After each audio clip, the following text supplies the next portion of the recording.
Fellow citizens, you have been following the unfolding events in Upper Nile State, Naser County. The government forces stationed in Naser for close to 8 years were to be redeployed in their positions. This is a normal routine with the armed forces.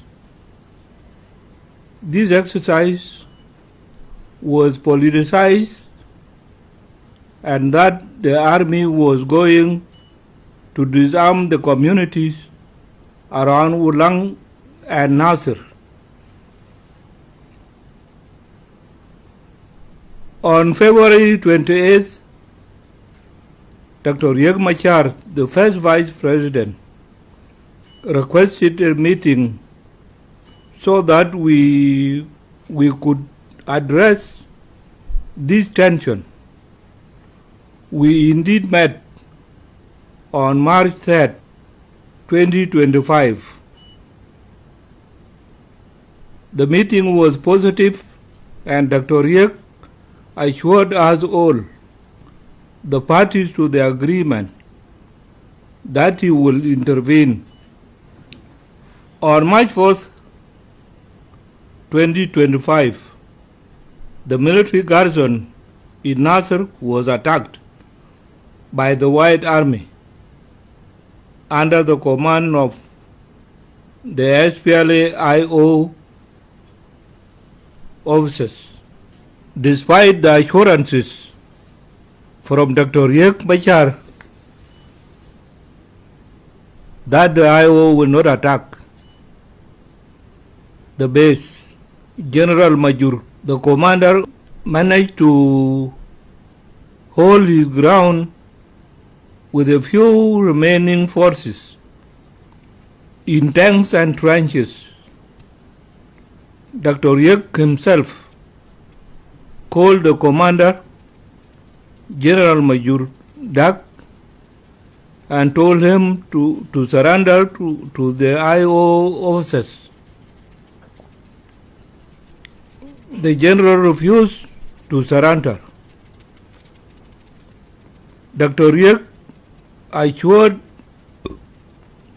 assured me and the UN representative in the country that the general will be safe and that UN rescue mission should fly to Naser and evacuate the general and his men.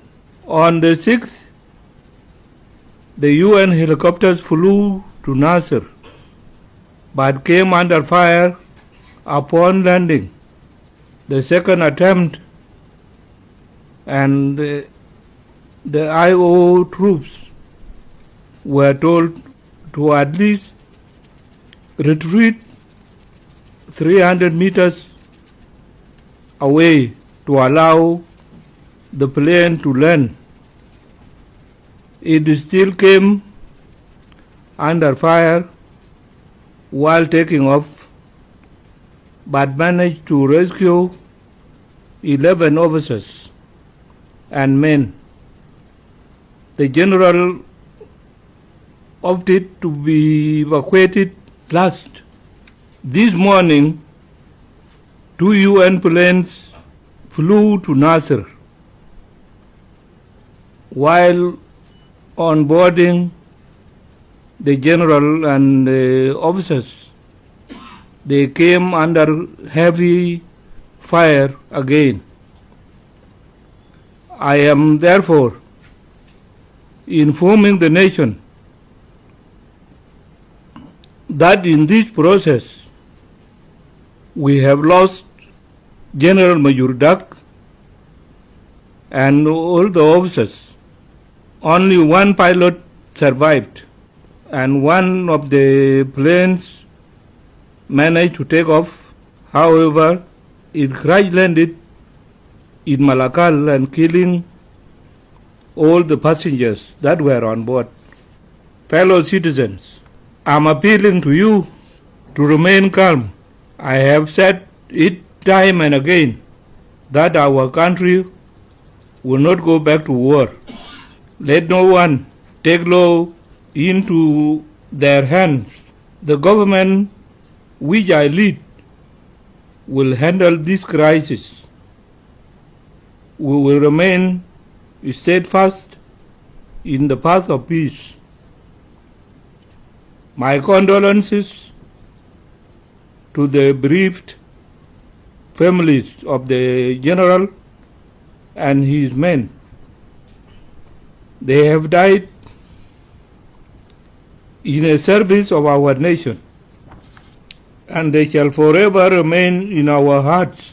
May their soul rest in peace.